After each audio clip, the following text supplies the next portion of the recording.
मित्रांनो नमस्कार. तर डायरेक्ट सेलिंगवरचा आजचा हा तिसरा व्हिडिओ आपण बनवत आहोत. डायरेक्ट सेलिंग म्हणजे काय, डायरेक्ट सेलिंग मधील चांगली कंपनी कशी निवडावी, आणि आज आपण जो बघणार आहोत तर डायरेक्ट सेलिंगच का, इतर अनेक बिझनेसमधून किंवा इतर अनेक क्षेत्रामधून पण पैसे मिळत असताना डायरेक्ट सेलिंगच का करावी. तर पूर्वीपासून चरितार्थाची 3 साधनं या ठिकाणी मानली जातात. त्याच्यामध्ये शेती आहे, नोकरी आहे आणि व्यापार आहे. परंतु आजची परिस्थिती काय आहे, तर बाजारभावाची प्रचंड अनिश्चितता आहे आणि सरकारची धोरणं, त्याचबरोबर निसर्गाचा लहरीपणा याच्यामुळं शेती प्रचंड तोट्यात आहे.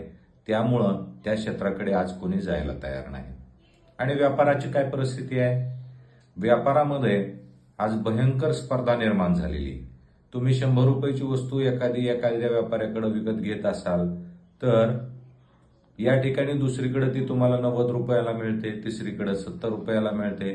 त्यामुळं आणि या क्षेत्रामध्ये प्रचंड मोठमोठे भांडवलदार उतरल्यामुळं सर्वसामान्य व्यापाऱ्याचं कंबरडं मोडलेलं आहे. त्यामुळं व्यापार करणं ही सुद्धा साधीसुधी गोष्ट राहिलेली नाही. तिसरी गोष्ट आहे नोकरी. तर आज आपण बघतोय की AI मुळं नोकरीमध्ये प्रचंड प्रमाणामध्ये अस्थिरता निर्माण झालेली आहे आणि ज्या आज नोकऱ्या आहेत त्या सुद्धा भविष्य काळामध्ये खूप कमी होणार आहेत, नष्ट होणार आहेत. त्याचं कारण आर्टिफिशियल इंटेलिजन्स.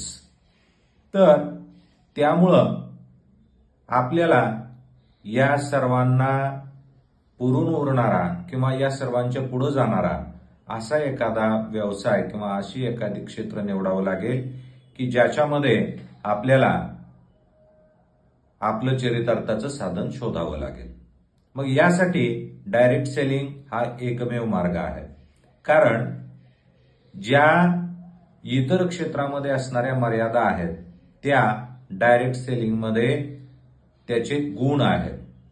आता असं कसं, तर इतर अनेक क्षेत्रामध्ये असणारी स्पर्धा इथं अजिबात नाही. दुसरी गोष्ट, जे भारतामध्ये प्रचंड प्रमाणात मनुष्यबळ उपलब्ध आहे ते या बिझनेससाठी आवश्यक असणारा घटक आहे. म्हणजे स्पर्धा नाही, लागणारा जो कच्चा माल आहे म्हणजे मनुष्यबळ तो मोठ्या प्रमाणावर आहे. आणि करायचं काय, तर आपण जे वापरतो चांगल्या ज्या गोष्टी आहेत त्या आपण काय करायचं आहे या ठिकाणी प्रमोट करायचं आहे. तर याच्यामधून आपल्याला फायदे काय काय होत आहेत, तर पहिली गोष्ट